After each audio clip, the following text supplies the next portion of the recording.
সঁচাক সঁচা আৰু মিছাক মিছা বুলি ক'ব পৰা প্ৰৱণতা থকা এগৰাকী জুবিন যুগৰ অসমীয়া, নতুন যুগৰ অসমীয়া। আমি জুবিন যুগৰ অসমীয়া বা যিসকল সচেতন লোক আছে, যিসকলে জানে যে অসমে আজি পৰ্যন্ত যি পাইছে কেৱল মাত্ৰ প্ৰতিবাদ কৰিয়ে পাইছে, আৰু তাৰ পিছত আপোনাৰ কক্ষত এটা কেবিনেট সিদ্ধান্তক লৈ বিশ্ববিদ্যালয়ৰ প্ৰতিনিধি দল গৈ উপস্থিত হওঁতে আপুনি কৰা ঠাট্টা মস্কৰাৰ উত্তৰ আপুনি দিব লাগিব, ক্ষমা আপুনি বিচাৰিব লাগিব। আমাক শিকাই থৈ গৈছে যে কাকো খাতিৰ নকৰিবি, যেতিয়া ঠিকত থাকিবি, যেতিয়া নিজৰ প্ৰাপ্য অধিকাৰ আজৰি আনিবলৈ যাবি, তেতিয়া কাকো খাতিৰ নকৰিবি। চিধা কথা। এইবাৰ ক্ষমা দাবী আমাৰ। মুখ্যমন্ত্ৰীজনলৈ মনত পেলাওক ৰণোজ পেগু ডাঙৰীয়া। আমাৰ প্ৰাক্তন মুখ্যমন্ত্ৰীজনলৈ মনত পেলাওক আন্দোলন কৰি কি পালে প্ৰশ্নটো উত্থাপন কৰাৰ আগতে। আজি পৰ্যন্ত অসমীয়াই যি পাইছে কেৱল আন্দোলন কৰিয়ে পাইছে। ৰাজ্যৰ যি পয়া লগা অৱস্থা, শিক্ষা ব্যৱস্থাৰ দুদুল্যমান যি স্থিতিত এতিয়া শিক্ষা ব্যৱস্থা আছে, না ইফাল না সিফাল, আঁচনিৰ ওপৰতে নিৰ্ভৰ কৰি চলি থাকিবলগীয়া হৈছে, চৰকাৰেই হওক বা শিক্ষা ব্যৱস্থাই হওক। সেই সময়ত এনেধৰণৰ তুচ্ছ তাচ্ছল্য জুবিন যুগৰ এডাল অসমীয়াক সহ্য কৰা নহব। গতিকে আপুনিও কথা কোৱাৰ আগতে মুখখন চম্ভালি ল'বৰ হ'ল। কাৰণ আপুনি কৰা কাম কি কৰিছে কি নাই কৰা সেইবোৰতো বাদেই দিলো। প্ৰত্যেকবাৰ শিক্ষাৰ লগত জড়িত যিকোনো এখন প্ৰেছ মিটত আমি কেৱল মুখ্যমন্ত্ৰীকে দেখো, আপোনাক মনে মনে সোঁফালে বা বাওঁফালে বহি বহি মূৰ ডুবাই থকাহে দেখো।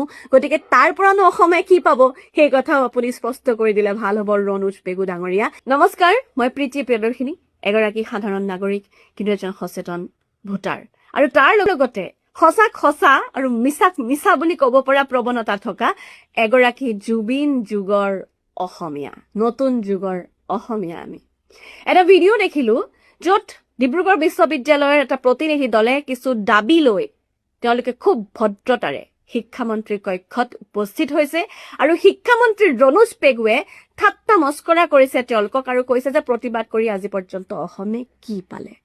মুখ্যমন্ত্ৰীজনলৈ মনত পেলাওক ৰণোজ পেগু ডাঙৰীয়া। আমাৰ প্ৰাক্তন মুখ্যমন্ত্ৰীজনলৈ মনত পেলাওক আন্দোলন কৰি কি পালে প্ৰশ্নটো উত্থাপন কৰাৰ আগতে। আন্দোলন কৰি কি পালে? আজি পৰ্যন্ত অসমীয়াই যি পাইছে কেৱল আন্দোলন কৰিয়ে পাইছে। দল বাগৰি থাকিল, বিভিন্ন ৰাজনৈতিক দল সলনি হ'ল, নেতা আহিল নেতা হ'ল, আন্দোলনৰ পৰাও নেতা হ'ল, কিন্তু তাৰ পিছতো যি আমাৰ দাবী, সেইসমূহ দাবী আমি সজোৰে উত্থাপন কৰি আন্দোলন কৰাৰ পিছতেই সেই প্ৰাপ্য অধিকাৰ আমি আজৰি আনি ল'ব পাৰিছো। লাগিলে সেয়া এটা আঞ্চলিক দল হওক, ৰাষ্ট্ৰীয়তাবাদী দল হওক বা আন কোনো এটা দল হওক, যি বিভিন্ন সময়ত ভিন্ন ধৰণৰ কাম কৰি দিম বুলি কৈ পেলাই ভেকু ভাওনাত পৰিণত কৰে, তেওঁলোকৰ পৰাও আমি প্ৰাপ্য অধিকাৰ দাবী উত্থাপন কৰি প্ৰতিবাদ কৰি আজৰি আনিবলগীয়া হৈছে। গতিকে এগৰাকী শিক্ষামন্ত্ৰী হৈ আচলতে ৰাজ্যৰ যি পয়া লগা অৱস্থা, শিক্ষা ব্যৱস্থাৰ দুদুল্যমান যি স্থিতিত এতিয়া শিক্ষা ব্যৱস্থা আছে, না ইফাল না সিফাল, আঁচনিৰ ওপৰতে নিৰ্ভৰ কৰি চলি থাকিবলগীয়া হৈছে, চৰকাৰেই হওক বা শিক্ষা ব্যৱস্থাই হওক। সেই সময়ত এনেধৰণৰ তুচ্ছ তাচ্ছল্য জুবিন যুগৰ এডাল অসমীয়াক সহ্য কৰা নহব। আমাক শিকাই থৈ গৈছে যে কাকো খাতিৰ নকৰিবি, যেতিয়া ঠিকত থাকিবি, যেতিয়া নিজৰ প্ৰাপ্য অধিকাৰ আজৰি আনিবলৈ যাবি, তেতিয়া কাকো খাতিৰ নকৰিবি। চিধা কথা। গতিকে আপুনিও কথা কোৱাৰ আগতে মুখখন চম্ভালি ল'বৰ হ'ল। কাৰণ আপুনি কৰা কাম কি কৰিছে কি নাই কৰা সেইবোৰতো বাদেই দিলো। প্ৰত্যেকবাৰ শিক্ষাৰ লগত জড়িত যিকোনো এখন প্ৰেছ মিটত আমি কেৱল মুখ্যমন্ত্ৰীকে দেখো, আপোনাক মনে মনে সোঁফালে বা বাওঁফালে বহি বহি মূৰ ডুবাই থকাহে দেখো। গতিকে তাৰ পৰানো অসমে কি পাব সেই কথাও আপুনি স্পষ্ট কৰি দিলে ভাল হ'ব ৰণোজ পেগু ডাঙৰীয়া।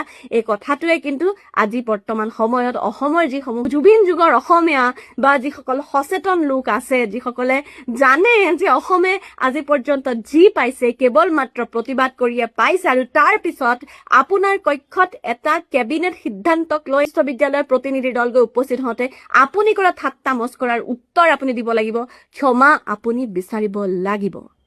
এইবাৰ ক্ষমা দাবী আমাৰ। জয় আই অসম।